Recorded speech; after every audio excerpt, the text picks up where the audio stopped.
Жақсылық жасай алсаң жаса, жақсылық жасай алмасаң жамандық жасама. Одан кейін мына жердің бетін өзіңнің жаратылыс мақсатыңа сәйкес жердің бетін таза ұста, жердің бетіне пайдаңды тигіз, жердің бетін көркейт, абаттандыр. Адам баласының жаратылысы 3 мақсаты бар, білгесіздер ма? Адамды Алла 3 мақсат үшін жаратқан. Біріншісі, инни жаилун фил арды халифа дейді.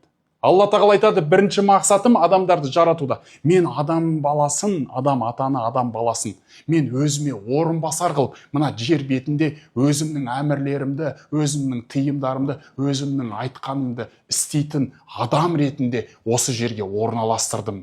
Орынбасарым, менің айтқанымды, менің қалауымды осы жерде тарқатып жаятын адамды орналастырғым келді. Мен орынбасар етіп жараттым. Бірінші мақсат адамның не екен?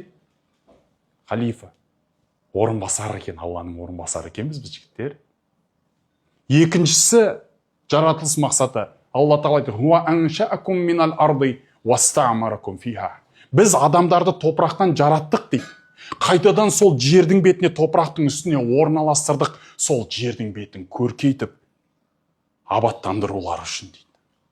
Жердің бетін өркендету үшін, мәдениет қалыптастыру үшін, үлкен пайдалы дүниелерді жасап, жердің бетін ұқсатып кету үшін біз адамдарды жараттық дейді. Жердің бетін қиратып, ағаштарын құлатып, біреулердің үйін жағып, біреулердің отделдарын өртеп, біреулерді ұрып, біреулерді соғып, біреулерді тонап, жалаңаш қылып шешіндіріп кету деген нәрсе, бұл біздің адамдық мақсатымыз одай емес, біздікі керісінше мақсат.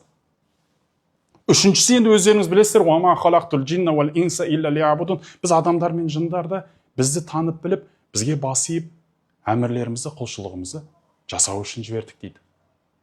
Сауап көп ғибадатта десең де, жалығып, жалқауланып жатасың деді ғой жаңа шәкәрім атамыз. Біз ғибадат құлшылық жасайтынымызды білеміз бәріміз.